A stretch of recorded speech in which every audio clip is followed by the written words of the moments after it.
الجزائر والمغرب. إذن المغرب يشترط السفر المباشر إلى الجزائر للمشاركة في بطولة إفريقيا للاعبين المحليين، والتي تبدأ كما قلنا 13 من الشهر الحالي. نظريا السلام عليكم الإخوان، نخليكم مع الفيديو ديال الصحفي التونسي صالح الأزرق وتشوفوا ردة الفعل ديالو بعد ما عرف أن الحكومة الجزائرية رفضت الطلب ديال المغرب، وغتشوفوا حتى التدخل ديال المغربي حر كيفاش غيلقن الحكومة الجزائرية طريقة الذهاب إلى بلد ثالث ثم منه تنطلق إلى الجزائر. لكن لأن الجزائر في سبتمبر 2021 قرر غلق مجاله الجوي على كل الطائرات المغربية العسكرية منها والمدنية، ربما سيمتنع. لكن هذه مسابقات دولية لأنها إفريقية وليست جزائرية، وبالتالي يفترض فيها يعني الاستثناءات. قطر ليست على علاقة مع الإسرائيليين، ولكنها لم تمنع الإسرائيليين من يأتوا هناك لتغطية مسابقات كأس العالم، وبالتالي في مثل هذه المسابقات هناك استثناءات لأنك أنت يعني ملتزم بقوانين دولية. أنا أحلل ولا أميل لأي جهة، ميلنا الحقيقة هو لإصلاح ذات البين بين هذين البلدين العربيين. الذي يبعث ربما على الاطمئنان هو تصريحات الرئيس الجزائري مؤخرا بقوله إنه صفق على أداء المنتخب المغربي، وأن المنتخب المغربي شرف المغاربة وشرف العرب والأفارقة. لكن في تصريح أو في ذات الحوار الحقيقة تصريح يتحدث على أن قطع العلاقات مع المغرب كان بديل للحرب، وهو ربما مطرح استفهامات كثيرة بأن البلدين ربما كانا على شفا خطوة ربما من اشتعال الحرب بينهما. على كل حال، بين التفاؤل والتشاؤم، بين الرياضة والسياسة، هنا دعونا نبحث عما يدفع نحو التفاؤل خلال هذا العام. سعود الجمهور بعد قليل على كل حال، ولكن أرحب بضيف حلقتنا الأول في هذه الساعة الأستاذ جمال بن شقرون، الباحث في القانون الدستوري والعلوم السياسية، ينضم إلينا من الرباط. سيد بن شقرون، مساء الخير. لو بدأت بتصريحات الرئيس الجزائري، سآتي بعد قليل على الطلب المغربي. تصريحات الرئيس الجزائري الأخيرة كان فيما يتعلق بأسباب قطع العلاقة مع المغرب، قال كان تفاديا للحرب، أو فيما يتعلق بتصفيقه للمنتخب المغربي والذي فهم منها أيضا بأن العلاقة بين البلدين ليست على قدر كبير ربما من السوء. ماذا ترى في ذلك؟ مساء الخير سيدي، شكرا جزيلا على الاستضافة الكريمة، وتحياتي لك ولكل المشاهدين الكرام الأفاضل. بداية هناك نوع من التناقض في كلام السيد الرئيس رئيس دولة الجزائر.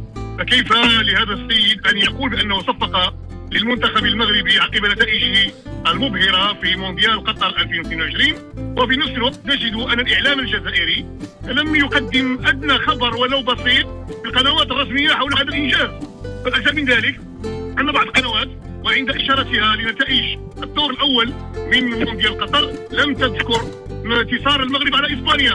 إذا هذه نقطة صراحة سلبية غير مفهومة، مع احترامي وتقديري للسيد الرئيس ونشكره على هذا التوجه الذي دفع من خلاله وفرح كما فرح العرب جميعا والأفارقة جميعا بهذه الانتصارات التاريخية للمنتخب المغربي الذي لم يمثل المغرب وحسب، بل مثل كل العرب وكل الأفارقة وكل المسلمين، وهو انتصار تاريخي يبين بالمنوس أننا نفتخر كعروبة كأمم بكل إنجازات. أما فيما يتعلق بحديثه عن الحرب، هذه صدقني الأستاذ عادل، هذه ترهات النظام الجزائري العسكري الحاكم الذي في كل مناسبة يدفع نحو الحرب دون أن يجد لها مبررات، وهي فقط عشرفة داخلية قوامها تصريف لضعف سياسي واقتصادي واجتماعي داخلي بدعم غير مفهوم، دعم خطير جدا على المنطقة ويؤزم المنطقة ويخلق بؤر توتر إقليمية وإرهابية، بخصوص دعم النظام الجزائري للبوليساريو ودفعها إلى خوض هذه الحرب، وهو مدعمها بالسلاح والعتاد والغذاء.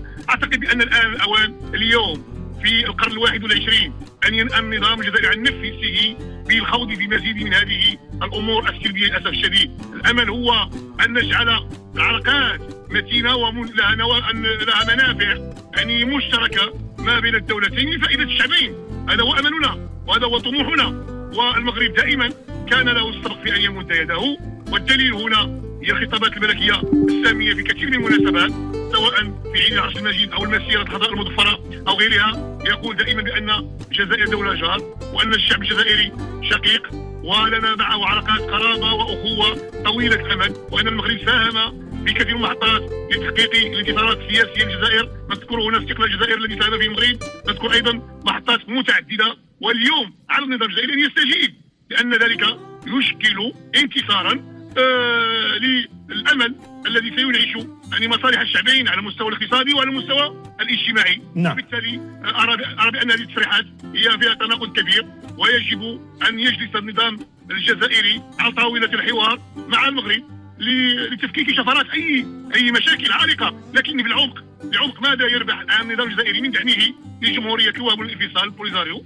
التي الان ابانت كل التقارير وابانت كل الصور على انها في افول وفي اندحار، وان كثير من الصحراويين المحتجين هناك يريدون العوده الى وطنهم الام المغرب، وان ما يعيشونه الان من ازمات اقتصاديه واجتماعيه هي ظاهره بالعيان بشهاده مبعوثين ووفودين من دول اجنبيه زاروا تندوف للارض الجزائريه بالمناسبه وعاينوا بام عينهم ما يعيش هؤلاء المحتجزون هناك. طيب هذا فيما يتعلق بتصريحات الرئيس الجزائري الأخيرة. فيما يتعلق بالطلب المغربي والذي وهو على علاقة بهذه المسابقة الإفريقية التي تجري في الجزائر في قسنطينة تحديدا انطلاقا من 13 من الشهر الجاري، المغرب يريد لفريقه أن يسافر مباشرة من الرباط إلى قسنطينة، لكن يعني كما هو معلوم الجزائر أوقف الرحلات العسكرية والمدنية منذ سبتمبر 2021، فما هو الحل الآن برأيك؟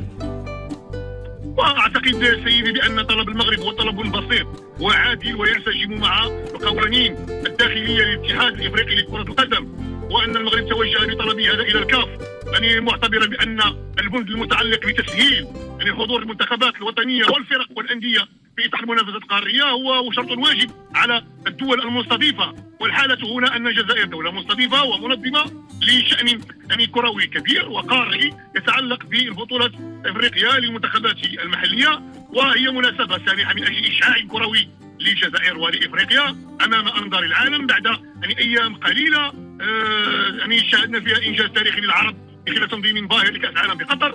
لكن للأسف يعني ما نسمعه اليوم بشيء غير رسمي، لأن الجواب الرسمي لم نتوصل به لحد الساعة، ونحن لم نراسل يعني مباشرة الجزائر، بل راسلنا الاتحاد الإفريقي الذي هو المنظم لهذه البطولة.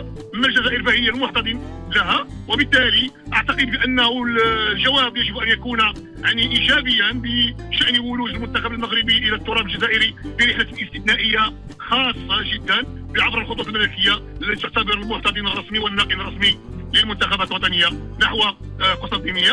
وبالتالي كذلك هنا سنجد أن الأمر يتعلق ليس فقط بالمنتخب، سيتعلق الأمر أيضا بالجمهور. وكيف للجزائر أن تحرم نفسها من حضور جماهير غزيرة من المغرب، ونعلم بأن الحدود المغربية الجزائرية قريبة جدا، وأن الجماهير طواقة للحضور ليس فقط من التراب المغربي بل من كافة مناحي تواجدها بالعالم، خاصة بإسبانيا التي يتواجد فيها ما يقارب مليون مغربي إلى جانب جالية مهمة أيضا جزائرية وتونسية وعربية، قس أيضا فرنسا والدول المجاورة. طيب على حد علمك سيد بن شقرون، يعني لم ترد أي إجابة بشكل مباشر أو غير مباشر أو حتى تلميحات إلى الجهات المغربية؟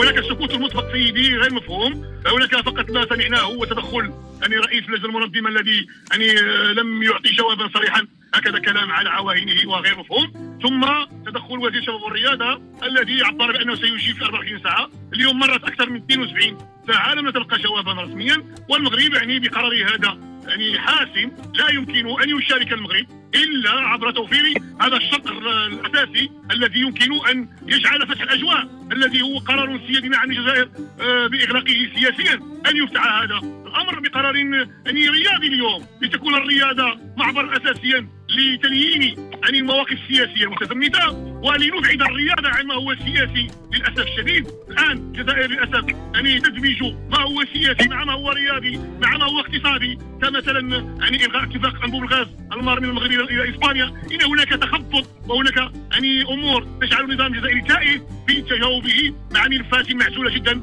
عن النزاع السياسي الطبيعي للمغرب في دفاع عن شرعية يعني وحدته الترابية. وكذلك فيما يتعلق بالجزائر تعتبر نفسها محايدة وتدافع عن شعوب تعتقدها بأنها مقهورة، وهذا رأيها الخاص الذي سيحل على أنظار الأمم المتحدة. لكن اليوم سيحاسب أيضا الاتحاد الكروي الجزائري في مرحلة ما بعد الشان في مناسبات قارية أخرى، يعني كالبطولة الفرق والأندية القارية التي لدينا معهم الآن مباريات يعني. وبالتالي المغرب قدم يده الممدوده في عز جائحه كورونا. استقبل المغرب المنتخب الجزائري استقبالا حار بمدينه مراكش في اطار خوضه لاحدى المباريات الاقصائيه مع منتخب بوركينا فاسو المستضيف، والذي استضاف مباراته هذه داخل التراب المغربي، وكان استقبالا حارا.